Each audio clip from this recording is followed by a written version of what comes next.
नमस्कार। राष्ट्रीय एजुकेशन में आपका स्वागत है। आज है 4 नवंबर। 4 नवंबर के रिलेटेड आज हम इम्पोर्टेंट करंट अफेयर के बारे में जानेंगे। तो चलो हम बढ़ते हैं अपने करंट अफेयर के बारे में। जागरूकता पैदा करने के लिए किसने IITM कोविड गेम विकसित की है? तो इसका सही आंसर है ए, यानी कि IIT Madras, Indian institute of technology. चलो किसने गेम विश्व में विकसित की है उसके बारे में जान लेते हैं। जैसे कि विश्व का पहला कोविड-19 गेम रिचर्ड वायरजमैन द्वारा लॉन्च किया गया था। IIT द्वारा लॉन्च किया गया गेम का नाम है can you save the world. जैसे कि मुख्य उद्देश्य इस गेम को केंद्रीय मंत्री डॉक्टर हर्षवर्धन ने लॉन्च किया था। इस गेम में खिलाड़ियों को मास्क का उपयोग करने और नियमित हाथ धोने का लिए डिजाइन किया गया है। यह गेम 12 विभिन्न भाषाओं पर उपलब्ध किया गया है। तो चलो बढ़ते हैं अगले क्वेश्चन की ओर। किस राज्य ने फोर्टिफाइड चावल वितरण योजना शुरू की है? तो इसका सही आंसर है छत्तीसगढ़। छत्तीसगढ़ के बारे में कुछ और जानकारी जान लेते हैं। जैसे कि छत्तीसगढ़ का गठन 1 नवंबर 2000 में हुआ था। इसकी राजधानी है रायपुर। राज्यपाल है अनुसुईया उइके।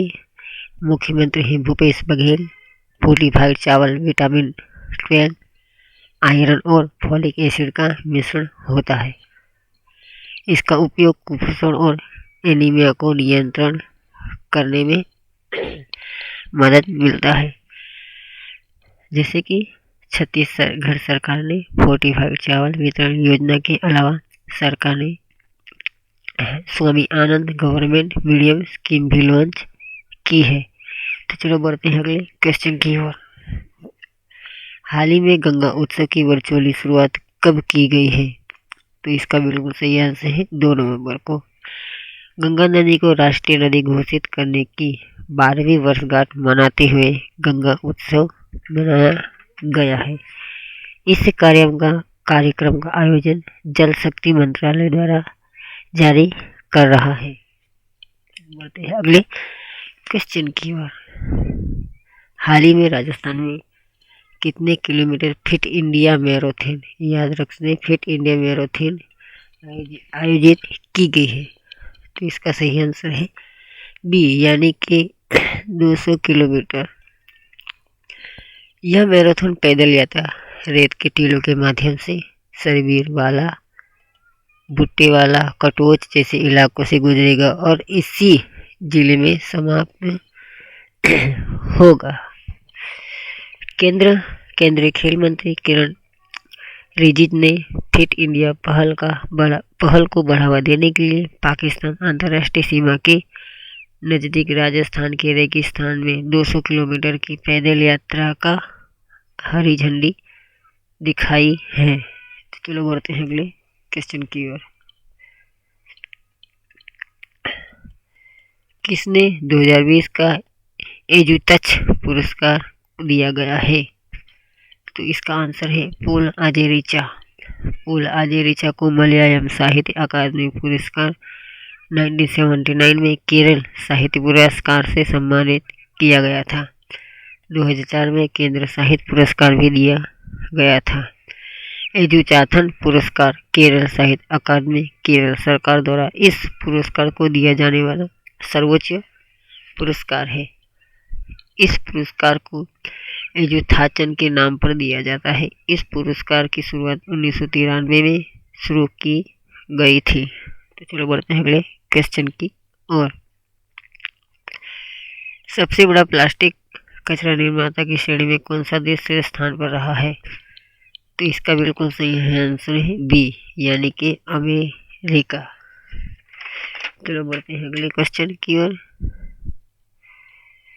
सुखोई MKI 30 से कितने किलोमीटर की दूरी पर ब्रह्मोस मिसाइल से सटीक निशाना लगाया है? तो इसका बिल्कुल सही आंसर है 4000। इस साल दूसरी बार DRDO द्वारा BrahMos supersonic cruise missile Sukhoi 30 लड़ाकू विमान से सफल परीक्षण किया गया है। स्टील्थ आईएनएस चेन्नई से सफलतापूर्वक परीक्षण किया गया था। किस भारतीय कंपनी ने को T20 चैलेंज 2020 के टाइटल स्पॉन्सर के रूप में घोषित किया गया है? तो इसका बिल्कुल सही आंसर है जियो। इस साझेदारी को Reliance foundation and sports for all यानी कि RFECA द्वारा भी समर्थन मिलेगा। भारतीय क्रिकेट कंट्रोल बोर्ड BCCI ने हाल ही में जियो का विमेंस T20 चैलेंज के आगामी 2020 के लिए टाइटल स्पॉन्सर के रूप में घोषित किया है। तो चलो बढ़ते हैं अगले क्वेश्चन की ओर। किस राज्य ने गरीब परिवार और सार्वजनिक कार्यकरों के लिए मुफ्त इंटरनेट की पहली परियोजना लॉन्च की है? तो इसका बिल्कुल सही आंसर है केरल। इसका मुख्य उद्देश्य यह है कि दिसंबर तक स्कूलों, सार्वजनिक कार्यकरों और गरीब घरों में मुफ्त इंटरनेट प्रदान करने का लक्ष्य रखा गया है। केरल के फाइबर ऑप्टिकल नेटवर्क प्रोजेक्ट ने सार्वजनिक अनुबंध प्रदान किया है। MSMEs के लिए आपातकालीन क्रेडिट लाइन गारंटी योजना ECLGS के लिए कितने करोड़ रुपए का लक्ष्य रखा गया है? तो इसका बिल्कुल सही आंसर है 3 लाख करोड़ रुपए। केंद्र सरकार द्वारा micro small and medium enterprise के लिए emergency credit line guarantee scheme को 30 नवंबर तक बढ़ा दिया गया है। तो जैसे कि हमने आपको डेली करंट अफेयर के बारे में बताया है, तो ऐसे ही आप हमारे चैनल पे बने रहिए हर रोज नई अपडेट पाने के लिए। आप सभी लोगों का दिल से धन्यवाद। जय हिंद, जय भारत।